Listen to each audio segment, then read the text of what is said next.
Well, hello there, and welcome to the Business of Becoming podcast. I am your host, Lori Kennedy, and this is episode number 25. Today's episode is special because we are talking all about happiness, and more specifically, strategies to help you get out of overwhelm so that you can feel more present and feel more happy no matter what's going on in your life and what's going on in the world. And so my guest today is a friend. Her name is Gillian Mandich, and she is a holistic health promoter with a personal mission to educate people about evidence-based health information so that they can lead a happy and healthy life.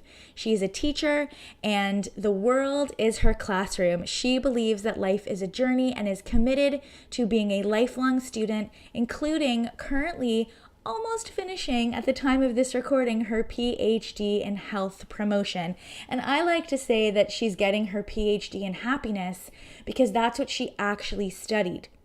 And so this conversation between us is really important because not only do I share some of my own personal experiences with not feeling happy and how I've been able to improve my levels of feeling happy, but she gives really practical strategies to help all of us move out of overwhelm. So all of the show notes and all of the things that we talk about can be found over at LoriKennedyInc.com/25. And without further ado, let's bring Gillian to the show. Hey, Gillian, thanks so much for coming on the Business of Becoming podcast.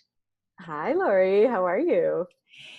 I am really excited to have this conversation with you because this conversation, like many that I've had before on the podcast, is one of the reasons that I A, switched the name, and B, really wanted to have a platform to talk about these types of things. While I could talk about, lead magnets and sales and all of that stuff, I know that the becoming for all of us really has to do with our mindset and really has to do with breaking through societal norms, breaking through the shoulds, breaking through the unconscious day-to-day living that then turns into burnout and overwhelm and franticness and busy, and not really deciding or choosing how to actually live every single day so that we can feel fulfilled and grounded and happy. And so that's really what we're going to be talking about today. And why don't you start off by telling everyone how you're qualified to talk about this?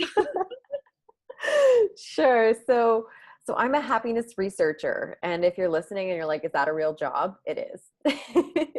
And so I do my research out of Western University, which is in London, Ontario, Canada. And I'm actually in the very home stretch, like we're weeks or month or two away from finishing my PhD in health science. And then my area of research specialization is health promotion.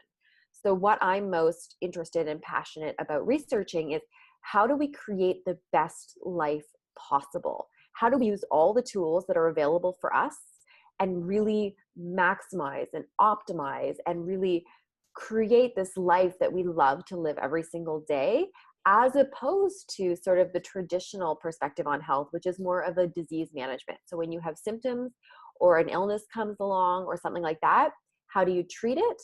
That's not so much where I'm focused. I'm focused on where are you right now and how can we take your health and your wellness and your mindset and every single part of your mind, your body, your spirit, and make it the best possible.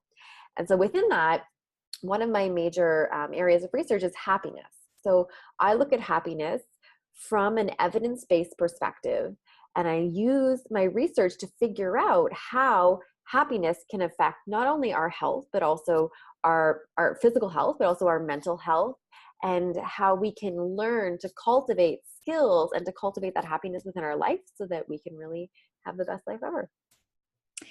And before we dive into this concept of what detracts from happiness, overwhelm, and boundaries, and all of those things, I have a question for you that just popped into my head as you were describing it. From the research that you've done, what has been the most unbelievable outcome or aha sort of outcome that has surprised you? Okay, I got a good one for you because I'm writing my PhD dissertation right now, I'm analyzing all of the data from a study that I just finished at Western. And this study, basically, or essentially, what I did was for 4 weeks, I had participants who were undergraduate students from Western watch videos that colleagues of mine from Berkeley made that taught skills that are highly correlated with happiness, things like gratitude and mindfulness.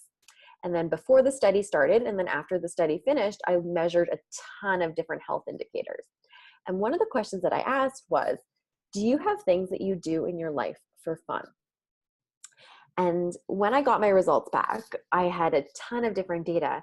And so when you have this, you start looking at different groups, like who enrolled versus who finished the study, because you have what are dropouts, or people that start the study and then they don't finish the study.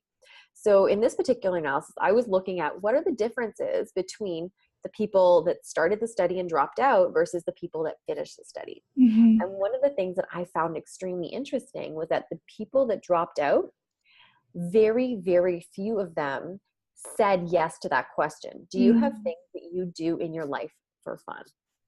And a very, very high percentage of the people that finished the study said yes.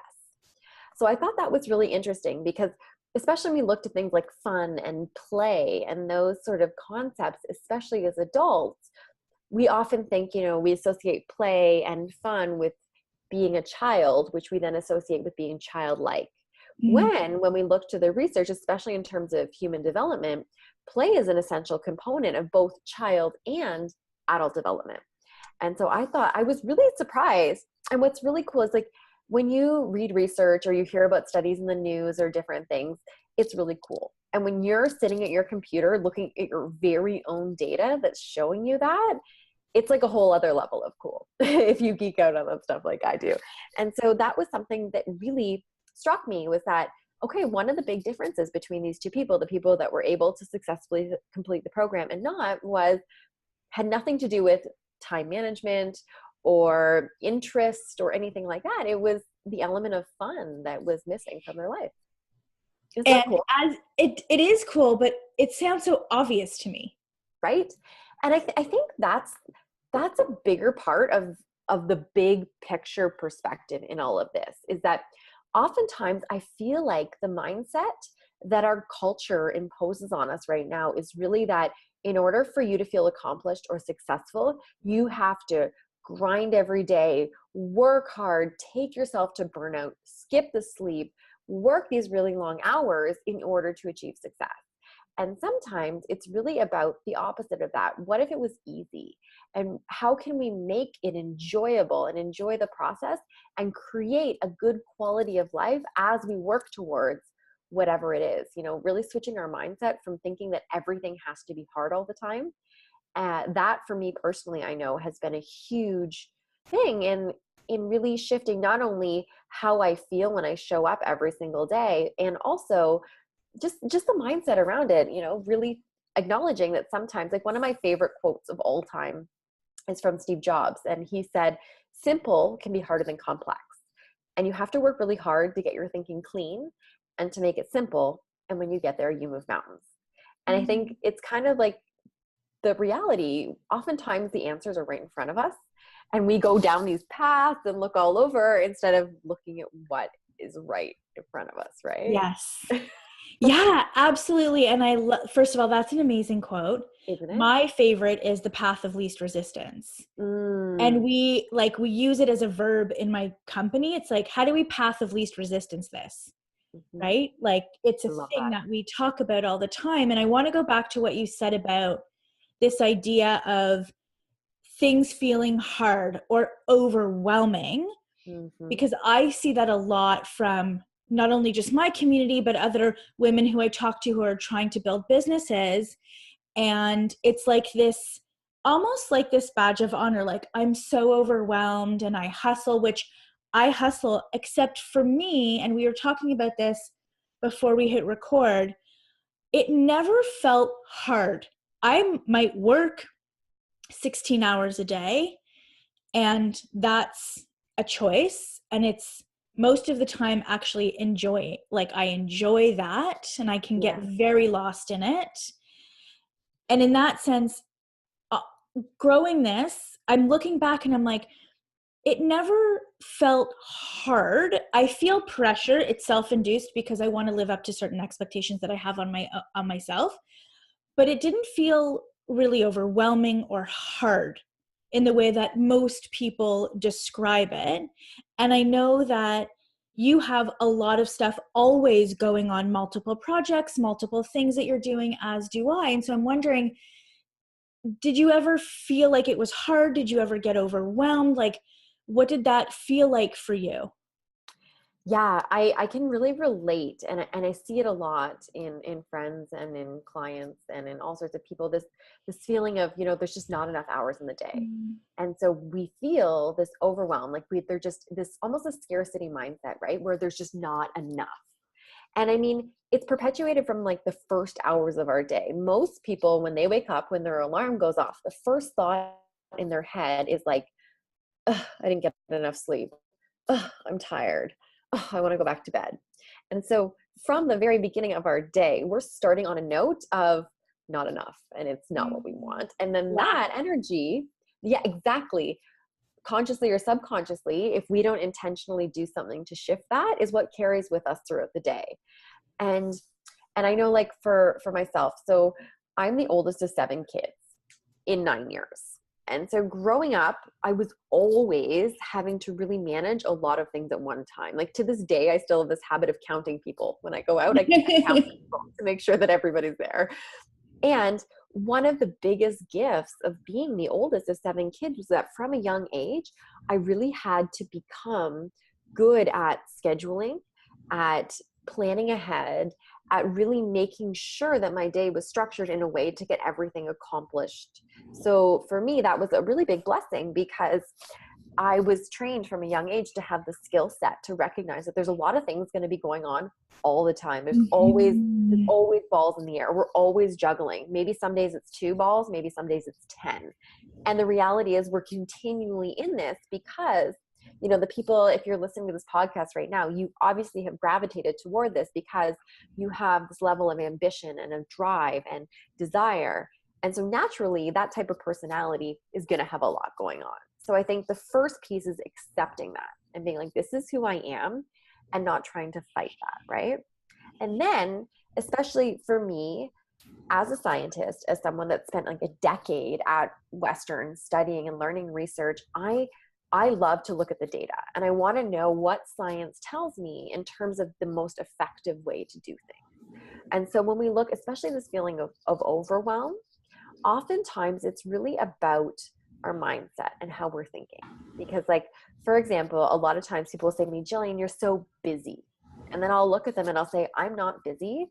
I've actually deleted that word from my vocabulary. I don't use it and I don't apply it in my life." Because to me, the word busy has that sort of connotation of almost like a hamster on a hamster wheel, just continually trying to catch up.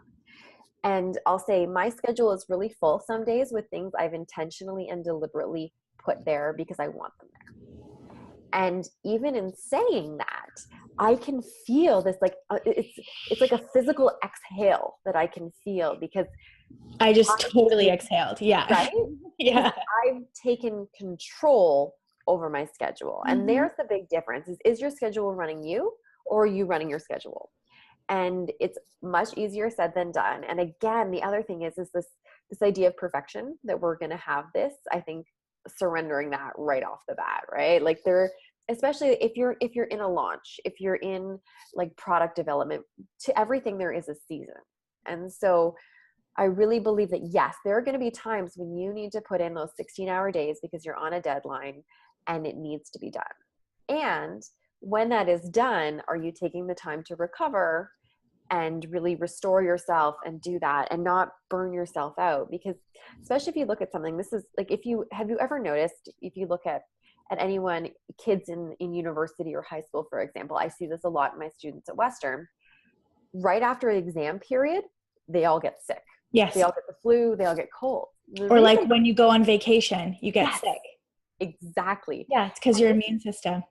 Exactly, because our immune system our body is designed for health. Our body is designed to create the optimum environment for us. And then we get in our own way. And so when we're stressed, our body starts releasing, cortisol, for example, a stress hormone, and our body is in this fight or flight state where it's just trying to get through it. It's almost like in an ancestral perspective, like the bear is chasing you through the forest.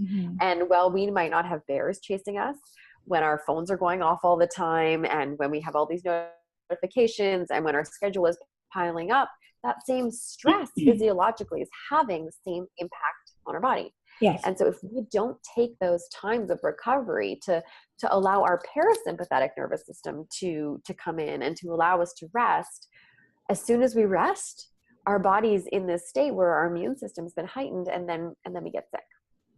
And so I think especially when it comes to overwhelm, it's really about where can you take back some control over your schedule and even your mindset around it. It's even like, for example, with working out, I always hear people say to me, I have to go work out today. And I'll say, I'm choosing to go work out today, or I have the opportunity to go work out, because it really is that. And it's those small things, like we talked about before, those small, simple shifts in our mindset and in our self-talk that we say to other people or that we think to ourselves, that really do over time have the biggest impact on our life. Don't you find that? It's really like the little things like that. 100%. It sort of cuts me to the core when someone's like, I know you're super busy. I'm like, and I say something very similar that you do. And I say, no, I have a full schedule by choice. Yeah. Because it is actually a choice. I've surrendered and accepted that I am a person that has always 10 balls in the air. I am a single mom. Both my kids are athletes. I run a very sizable company with lots of people, and I can't just have one project. That's just not who I am. And when I first started, I felt, I don't know, I never felt that it was hard because I thoroughly enjoyed it, but there were definitely periods where I felt like I was underwater. Yeah. And I don't know if I equated it with overwhelm. I just needed more hours in the day. So honestly, I just woke up earlier. Like, it wasn't a thing for me. Yeah. Right? Because I was like, okay, how do I solve this problem? I'll just wake up earlier. But then I always felt like there was something wrong with me also, because I am someone who enjoys multiple balls in the air. I get bored very easily. And so acknowledging that actually helps me to feel good and happy, right? Yeah. And it keeps my brain ticking, and I'm thinking, and I enjoy that. It's no longer about this, you're so busy, because it is an intentional choice of mine to do this in the same way that I also choose to not care about most other things in my life. Right? And I really don't, like, I don't care about my clothes. I don't wear makeup. I don't, like, it is my goal in life to outsource every domestic task that I possibly can, because it doesn't make me a better or worse person whether I do it or somebody else does it. Right? And actually not doing it makes me happier as a person. I don't know, like, who loves laundry. Not me. I do not.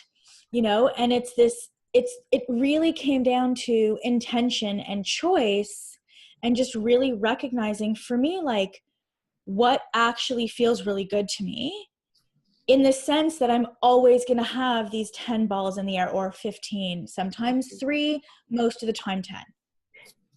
Yeah. Right? And one of the things that you said that I really loved that you said was, you said, okay, I need more hours in the day. How do I figure this out? And that sentence, it sounds so simple, and yet it really highlights where you're at mentally. Because at the same time, it would have been easier probably for you to say, oh my gosh, I don't have enough hours in the day, and to complain about it, or to be like, ugh, and to get stuck in that, as opposed to what you said, which was very much, instead of a problem-focused comment, you made a solution-focused comment. So, like Marie Forleo, she always says, everything is figure-outable. Yeah. And I love that, because it's true. It is. And it's a matter of asking the right questions to get the answers that you want. So you could have just easily said, I don't have enough hours in the day. This totally sucks. I'm tired. why is it like this? As opposed to, how can I make this differently? How can I create a life with more space? Right. And so Yeah. it really comes down to, like Tony Robbins always says, the quality of your life is determined by the quality of the questions that you ask. Mm-hmm. Because when we start to pay attention to what we're asking ourselves, our brain will always answer the questions that we ask it. If we don't like our weight, for example, say we feel like we have some weight we want to release, and we step on the scale and we look at the number and we say, why can't I lose weight? And then your brain will start answering that question. They'll say, well, because you're not sleeping enough, you're not eating enough fruits and vegetables, you're not going to the gym, whatever it is. And it'll answer that question. If this exact same situation, you step on the exact same scale and you say, how can I lose weight? Then your brain will start answering that question. Maybe you need to work out more, maybe, right? So it's the difference, exact same results, different questions to take you on a different path to get to where you want to be. And I think I love that you're saying this. I actually had this experience on the weekend with questions, but I just want to point out too that it is so important to honor the fact that we must be asking questions, because otherwise, at least in my opinion, we're just sort of going by the norms and the unconscious way of living to even stop to say, is this what I want in the season that I'm in?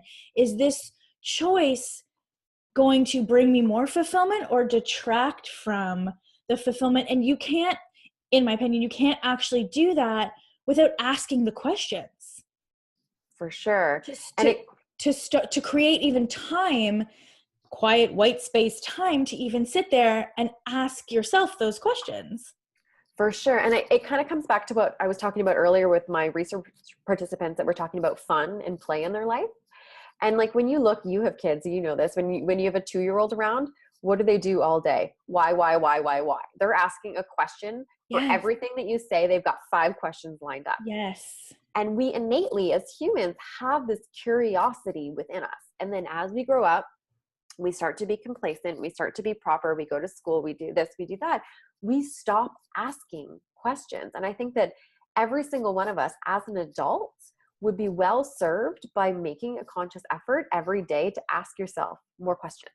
Yes. Why am I? Because we get on autopilot. You wake up, you have breakfast, you get ready, you go to work, you do all of this. And as you start to ask, why am I having this for breakfast? Why am I doing this? Why am I going here? What am I doing? It just, even the simple act of asking those questions can create a huge shift in your life. It can make you more appreciative. It gives you your power back. It allows you to make conscious decisions as opposed to, being on autopilot. Mm-hmm. This weekend, I had to take my grandmother, who's 90, into the hospital for some tests and to get an IV antibiotic, and she's fine. But I actually had an occurrence with the doctor, and he said to me, man, you ask a lot of questions. And I was like, thank you. And I was so appreciative that he noticed, versus like the old me would have been like, I'm sorry, I'm sorry to bother you. But I was asking a lot of questions, and I noticed that no one else around me was asking questions. Not that I was challenging him, but I had questions to ask, and I wanted to know things, and maybe I know a little bit more about health than the average person, given my profession and whatever. But no, everyone else just sort of was sitting there and just took what the doctor said and didn't ask any questions, even from the perspective of, well, why do I have to wait here? Is there somewhere else I could be? Right. That's more comfortable for her. Like, go wait over there. Why? Can't I go wait over here? It's just that kind of, I didn't feel comfortable waiting over there, so I asked the question. And I think it's honoring yourself and what you want and your fulfillment. And when you ask these kinds of questions, you can feel in your body, right? Like, if they're going to lead to good stuff or not such good stuff. You can feel that in your body. Totally. And I think it almost comes back to this reminds me of back to the overwhelm thing, where, especially when we look at the healthcare system, it's very common for someone to come in, they see their doctor, the doctor tells them X, Y, or Z, and then they say, okay. And you become this passive consumer in the healthcare system. Yes. And if you become this passive consumer of your schedule, of your email, of your whatever it is, you're going to experience the same sort of thing. It's when you start stepping up, asking those questions, and choosing to create or be a co-collaborator with other people.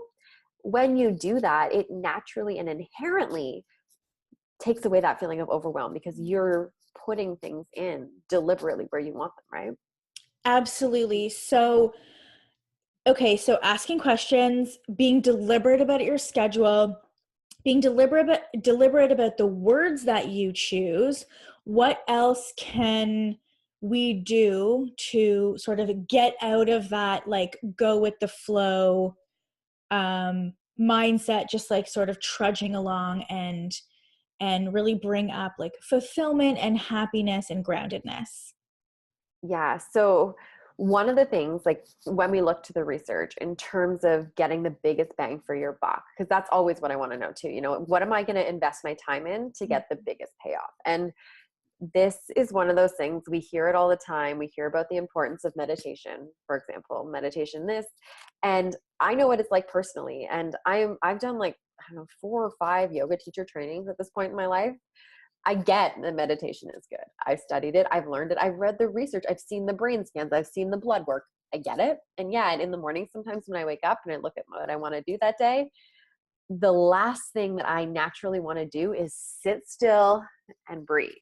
And yet, when I do that, my entire day is better. And you're very hard pressed, data aside, research aside, if you talk to someone that meditates in the morning and you ask them later, they usually won't tell you, oh, I really regretted that 5 minutes I took this morning.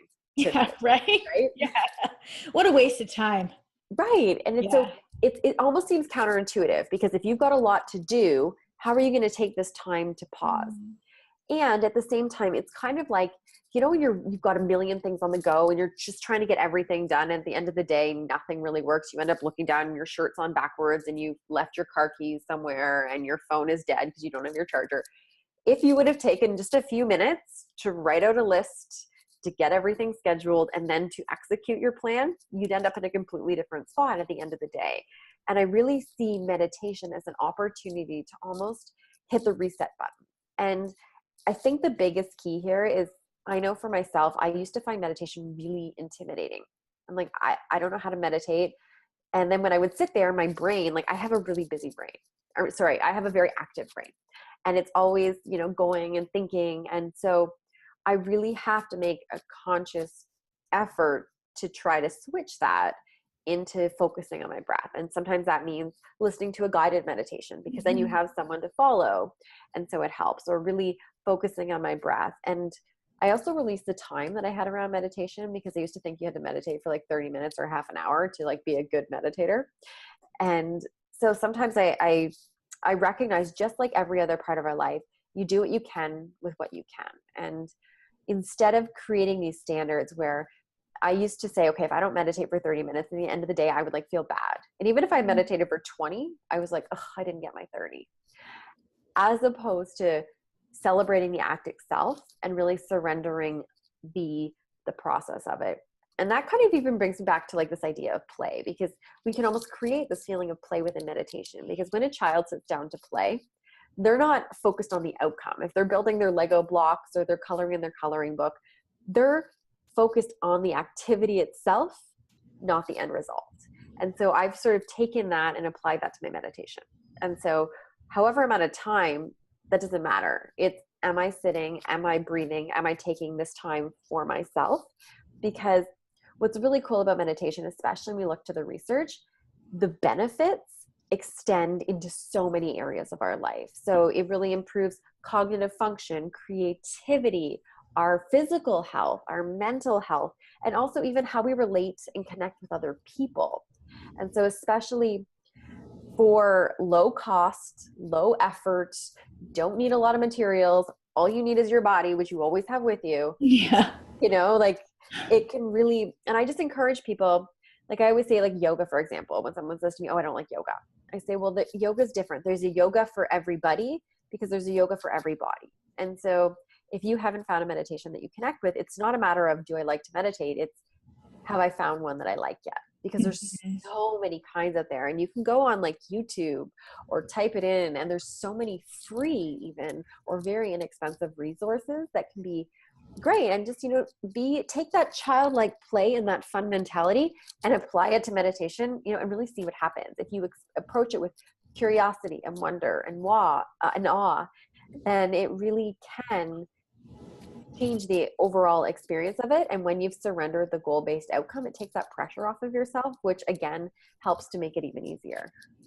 Yeah, absolutely. And I think this idea of play is huge.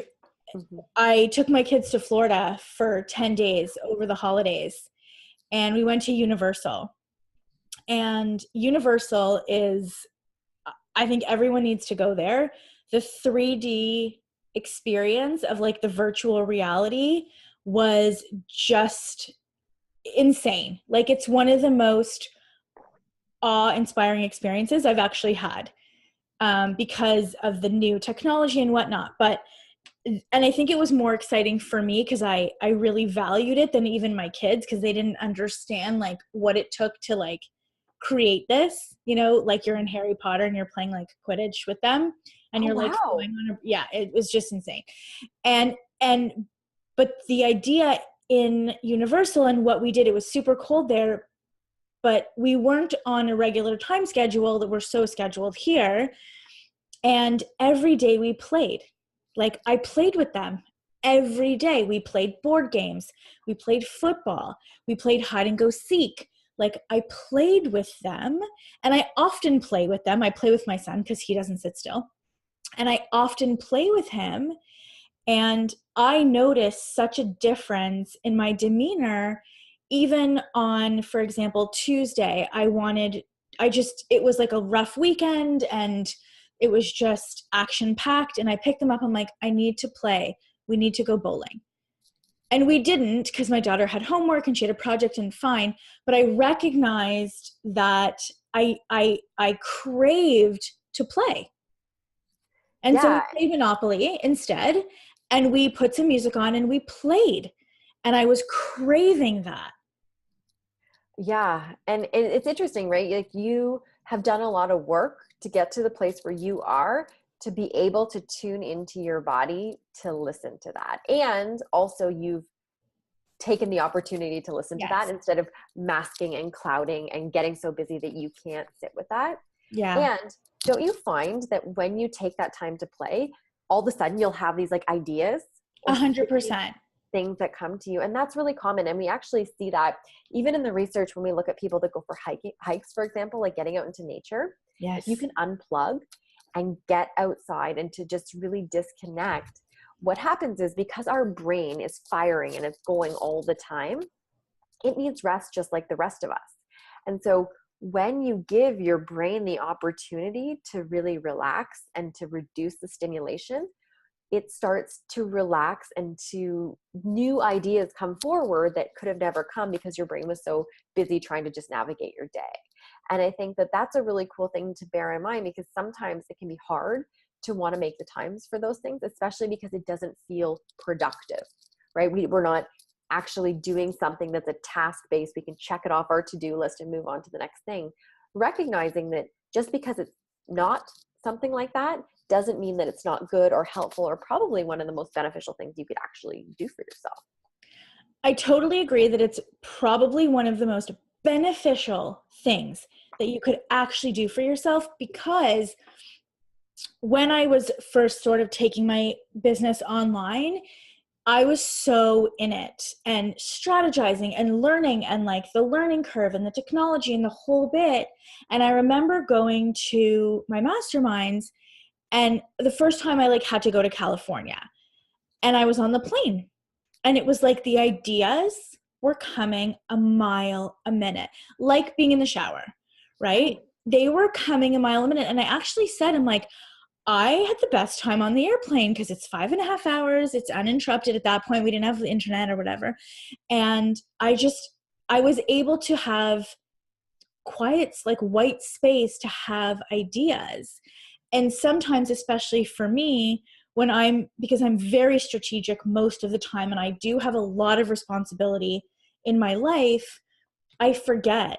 I forget that I need to give myself white space to have ideas.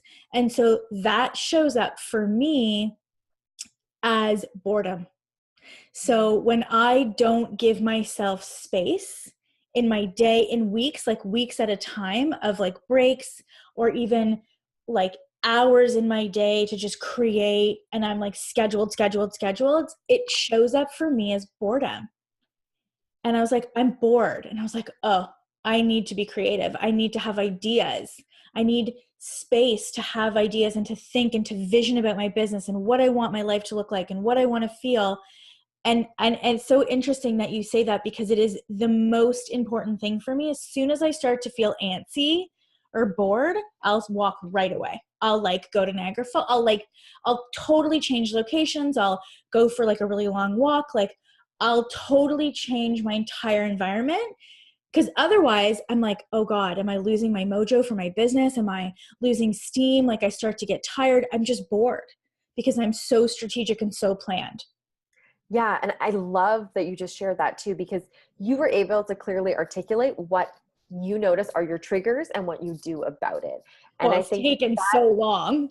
right. Yeah. And it's layers of an onion. There's constantly learning. And if we can all tap into that within ourselves, we start to recognize, when are we most productive? When do we notice that we're feeling, maybe for you, it's boredom. For someone else, it might be procrastination. For someone else, it might be, going out and having a bottle of wine or whatever it is. These things that we do to cover up what we need. And I love this because, really at the end of the day, like fundamentally, from all the research I've done, from all the research I've read, and from all of my personal experience, that especially applied to happiness is a key thing. It's really recognizing that our power lies within giving us what we need. Mm-hmm. Especially like when we look at happiness, for example. You can't buy happiness. You can buy maybe short-term superficial happiness, but when we talk about that long, deep, satisfying happiness, it really comes from within. We have to choose that continually, work at it, and create it for ourselves. So, our power lies in recognizing that, because we stop looking externally for someone to give us what we need. And whether that be in terms of our happiness or in terms of how we feel, if we're feeling busy or overwhelmed or whatever part of our life, when we can recognize that we are in control and it's up to us to choose that and to figure out how that works. And yeah, it's really hard. And yeah, it's not easy. And yes, it's a practice, and we have good days and we have bad days. And if we want to really set ourselves up, we need to look inwards and then to go outwards from there, right? Yeah, so amazing. Such a good conversation. We I could talk all night about this. Why don't you go ahead and tell everyone where they can find you? Oh my gosh, time just flew by, Lori. I know. I know. So my website is my name, which is Gillian Mandich, and it's Gillian with a G. So it's GILLIANMANDICH.com. That's like a hub. All my socials are there. Everything that I do is there. If you want to ask me any questions or anything like that, there's a contact me page, and that just goes right to my email. So it's all right there. Amazing. Amazing. Well, thank you for sharing, and good luck on your PhD and just getting it all done. And you'll be a doctor, which is a doctor of happiness, which is the best title ever. Right? I know. A doctor of happiness. So good. And thanks everybody for listening, and we'll talk to you again soon. Bye. Bye.